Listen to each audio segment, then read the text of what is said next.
ready for this. Hello team, hope you've had an excellent week and welcome to Q2 of 2020, quarter two, particularly down here in Australia. Now, I want to talk a little bit around how do we approach a new quarter and what the things that I like to do. Some of the things I like to do is at the start of every quarter, I'd imagine that I've just purchased my business.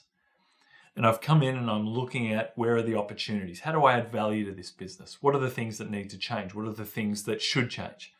And I look at it and try and look at it with as fresher eyes as I can.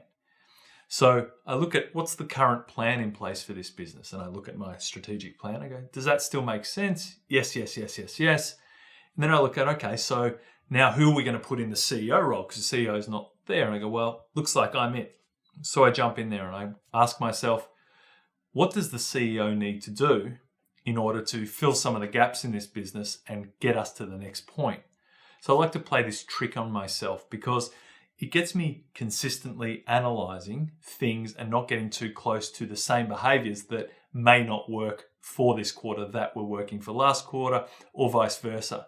It's trying to stay fresh.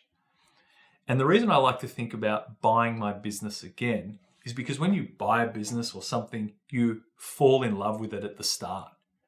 You sit there and you're excited, you're enthusiastic about what you can do, the possibilities.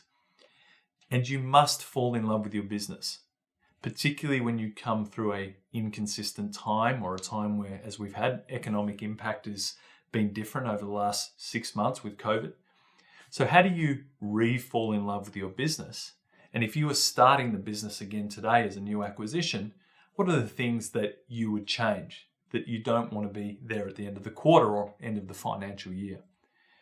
And if you can enjoy that process, if you can analyze it with fresh eyes, if you can sit back and unemotionally think about things and reimagine how they could be, you start to build up that enthusiasm for the next 12 weeks.